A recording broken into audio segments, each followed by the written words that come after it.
Howdy, howdy, howdy, howdy. This is John Akuma from Stop Motion Magazine, and I am going to show you today how to make a simple stage for stop motion animation. What you're going to need is some MDF or plywood, some 1x4 or 2x4s, and you're definitely going to need some 1x1 pieces of wood. What you're going to first do is measure out your plywood or MDF to your desired length and width. You're going to need 2 of these pieces. I prefer, for the small stage, just leave the width as it is right now and change the length. So I'm going to measure out 18 inches for the MDF. That's the height, the length, whatever. And I'm going to do 2 of these.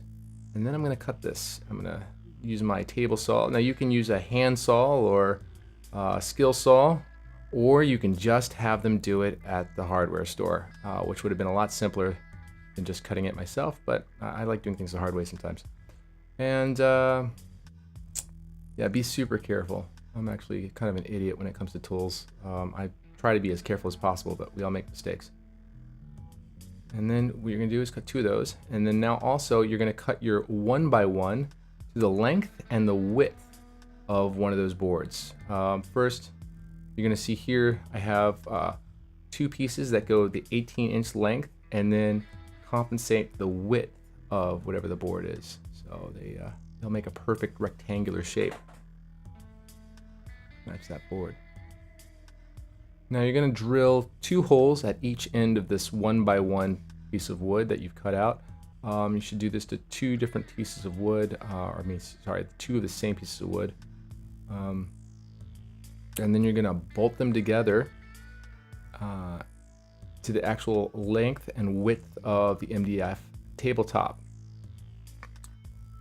Now you're going to clamp them together and then pre-drill where you're going to sink the screw in, and then you screw in that 1 bolt and line it for the other end so they're perfectly aligned, and do the same to the other side.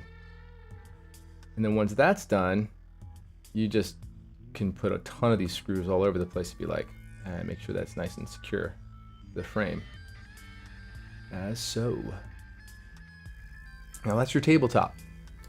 Next, what you're going to do is you're going to cut those 2x4s or 1x4s to equal lengths, and I can't stress this enough, make sure that they're exactly equal as best as you can. These are going to be the legs of your table, and you want to make sure that it's not wobbly, which can cause a major issue.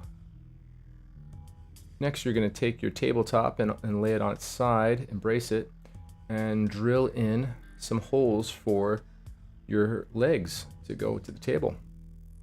I do 2 on this type of table. You can do more if you like. 2 seems to be pretty stable for me. This table becomes super portable. I mean, it's so light as a table. I can't even stress to you, and it breaks down real easy. So if you need to go on a trip or something, you could literally just break this thing down, stick it in a suitcase, take it home. I mean, take it to the hotel with you. So you see that's going on.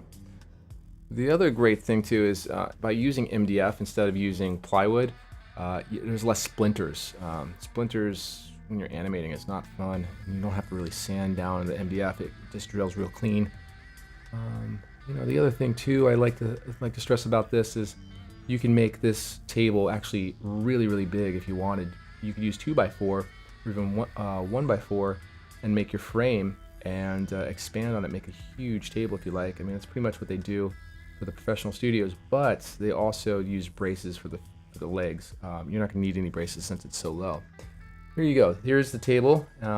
Once you've attached your 1x4s or 2x4s or whatever to it, very simple and stable. Now you're probably going, where is the back?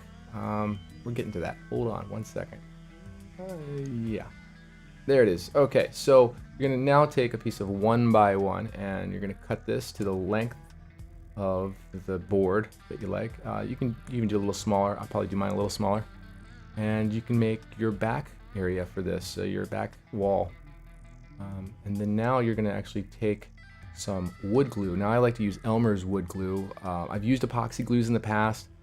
I'm trying to stay away from epoxies, man. This stuff is toxic after a while. So wood glue is pretty safe. It's what they make violins out of and guitars and stuff. So just go get some Elmer's wood glue and attach it to your board. Now you might want to clamp this down so it's really secure and it's a really tight fit. Once that's done, let it sit. The instructions say you can let it sit for 30 minutes, but I prefer to let things sit overnight. I want to know for sure that it's really secure.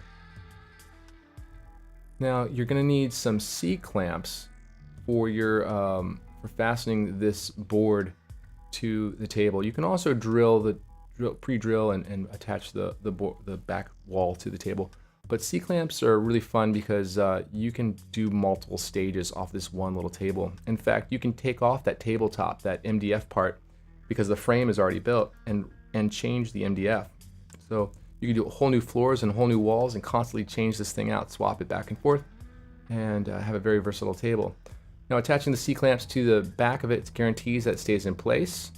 And once that's there, you're ready to pretty much animate, as long as you have some tie downs or something to stick the puppet to the table. My kids like to just put the clay right there on the table and just start animating, which is always fun and pretty secure.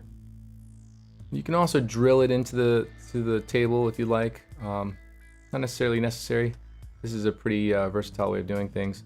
You can stick it on your dining room table and freak out your spouse when they come home and they find out that you have all this animation going on, and they have a whole production studio in their living room. So, and here you'll see the simple puppet sitting on the stage. Now you could paint the backgrounds, paint the floors, you can pretty much do anything you want with this thing, and have fun.